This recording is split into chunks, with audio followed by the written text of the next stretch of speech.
Welcome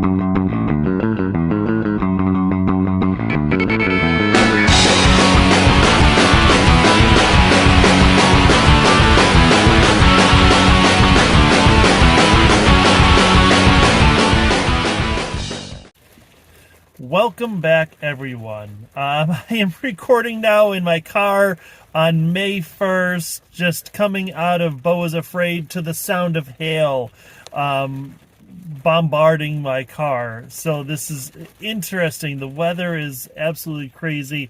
And as you may notice, I am procrastinating because I'm not sure I want to talk about this movie, which I know that's kind of difficult because now I'm going to ask you to listen to me talk about it. So here we go. Ari Aster did this movie. I saw a preview for it months ago, and it was very artistic and cool, and I thought, this is going to be awesome. This is the movie that I am most looking forward to, I think, since Everything Everywhere All at Once, which I saw a preview for that, and I was like, I know that is going to be an awesome movie, and I saw that movie over a dozen times in the theater. I've seen it so many times now. My favorite movie. I love that movie. And I thought, this is going to be the next one. This is going to be it. But the more that I thought about it, the more I started to temper my expectations because as much as I love Hereditary, I recognize that it has some flaws. Like, it's not a perfect film. It does some things very, very well. And some others, it's not great. And Midsommar, honestly, I never got through Midsommar. I think if any of you have seen the movie, there's a point with a cliff, and I think it was at that point that I was kind of like, eh. And so this movie, sort of like his other two major movies, it's done in parts, right? So the beginning of the film, this one has three distinct acts to it, and I think we can take each of those separately because they each have some really poignant and important and great points to them.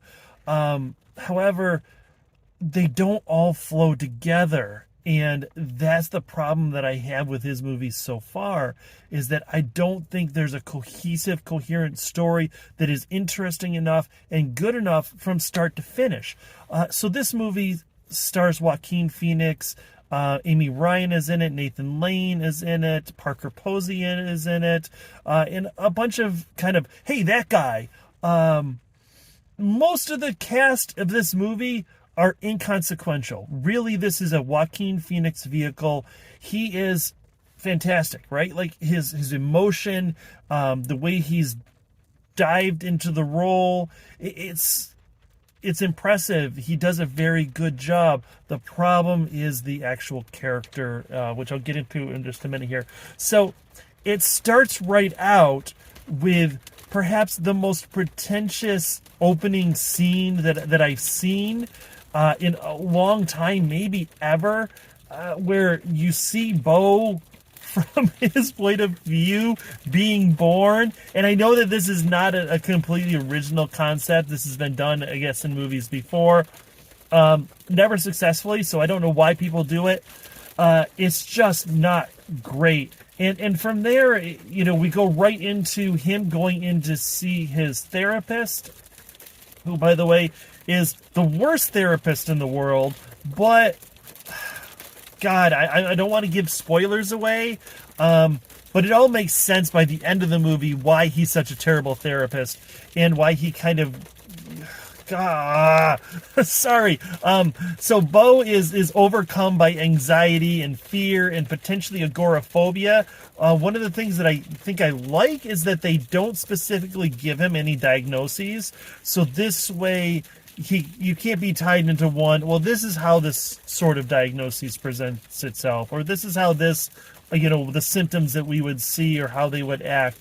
And what's cool is the early part of the film, you're never really sure what is real and what is not. How much of what we're seeing in the world, it looks like this sort of post-apocalyptic New York, is the collapse of society, and how much is it Beau's social anxieties just overwhelming him.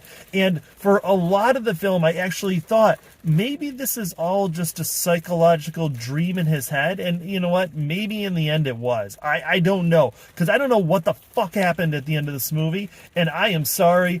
I'm pretty good at interpreting movies and themes and metaphors and all that sort of thing. But Jesus Christ, like where this movie goes, there may be some artistic, philosophical person out there that's going to say that I'm an idiot and I just didn't understand. But, well, I guess maybe they'd be right. Because I didn't understand. I didn't understand what the point of this movie was. And I'm sorry, what is with Ari Aster and people falling or being thrown? There are at least 3 moments in this film where people are falling from somewhere awkward or being thrown and dying horribly. And I'm jumping around here, but this is not a horror movie. This is a movie that could have been a really good dive into social anxieties and expectations and parental expectations, all that sort of, how the relationship works when you've got this overwhelming psychoses and you can't interact on a normalized basis with your family. But it doesn't do that. Instead, it takes Beau and it puts him on this sort of surreal journey where he gets wrapped up with Amy Ryan and Nathan Lane, who are potentially sort of psychotic people that are keeping him prisoner. And that's the second act of this movie. But it's for a very brief period of time. There's all this kind of random nonsense happening with a daughter. And there's a son that's also has been killed. And they're making Beau become their new son or something weird. None of it quite gels or makes sense. And then Beau, he ends up escaping and going on this journey. And, we see a lot of these movies where there are these sort of surreal, artistic journeys of discovery, these odysseys, whether we're talking a movie like Big Fish or Brother, Where Art Thou, or even What Dreams May Come, where, I think the whole best part of this movie, there was about a 20-minute sequence of him in this sort of animation world as he's getting sort of trippy, kind of falling into his own fantasies and losing his grip on reality. But then there's also, they keep bringing back this bit with Nathan Lane and Amy Ryan and this whole weird hunting of him or so. God, it's so random. And the violence that explodes in this movie isn't even like that shock that we see in Hereditary. It's comic. And, a lot of those moments where they're supposed to, I think, be shock or, sort of what the fuck, it turns more humorous. I laughed out loud again, and maybe this is something that's just wrong with me, but I laughed out loud, I think, at points where you're not supposed to laugh. And, but, it doesn't really all fit together, as there's this sort of twist at the end of the film or toward the end of the film. Because you know what? This movie could have ended. It's 3 hours long. This movie could have ended at about 2 hours, 15 minutes and maybe been satisfactory. But instead it pushed on for another 45 minutes as it's trying to show how clever it is. And, we end up having one of the most awkward sex scenes that I've ever seen. And, if that was Parker Posey, and I apologize if anybody is offended by this, but if that was Parker Posey who was actually naked in that, like, kudos, because it was not typical Hollywood, fake, and, it was a real woman's body. And that was impressive. But as far as, I thought Megan potentially had the most comically inappropriate use of music, as that stupid doll sang Titanium to the girl as a lullaby. But this has a use during this sex scene of Mariah Carey's Always Be My Baby. Not that I'm a fan of that song, but God, I will never hear that song again without thinking about this. And by the way, there is way too much Joaquin Phoenix testicular showcase in this movie. Not what I was looking for at all. It really, really odd moments where it feels like they're again trying to shock you, but instead just being ridiculous and goofy. None of the violence or deaths in this movie really resonate. Like I said, with these movies like Big Fish or Oh Brother, We're Out There, they may be surreal. You may question the reality, and I did question the reality of, what is Beau really experiencing in this? But at least you care about the character. But Beau is just this passive receptacle where things just happen to him. He's just like this empty, not even empty, this trash bin of bad ideas and whining, and he just, by the end, for me, I didn't want anything more to do with him. Like, this movie, I checked out, like I said, about that 2:15 or so. And it just keeps going. And I know that we can look at, maybe there's this allegory of Roman Colosseums or phallic obsessions with penis monsters. Like, I'm sorry, I wish I were joking, but there's sort of this end that Cronenberg or, Edgar Burroughs would be, or what, I'm sorry, not Edgar Burroughs, William Burroughs would be like, what the fuck are you doing? Right? Yeah, just trying to be weird, I think, to be weird. So, oh God, I hate to say it. I wanted this movie to be so good.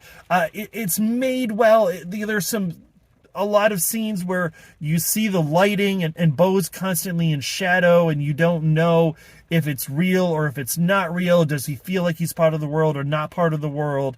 And that's all really cool, but it loses itself in trying to be too hipster. Is that the word? I don't know. Trying to be too clever, trying to be too cool, and God, it falls apart. Oh my God, I can't believe that I have talked for 12 minutes on this movie. So I am going to be done here because even though part of me wants to watch this movie again to see, because there's so many background, there's mise en scène, right? There's so many things in the scenery that give clues and give ideas as to what's going on.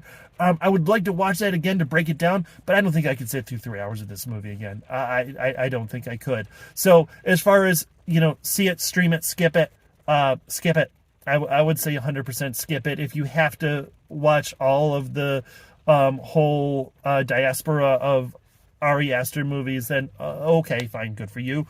But this is a chore to sit through, so I would say skip it. Don't even spend an evening when it comes streaming. So thank you for listening to my rant here, and I was really disappointed. If you have seen it, please let me know in the comments what you think. Like, share, subscribe, all that stuff that I always forget to do because I'm not very good at the YouTube stuff. And I don't even know, I think it's Guardians of the Galaxy is next. So, God, I hope that's good because I'm going to be pissed if it's not. Anyway, bye guys.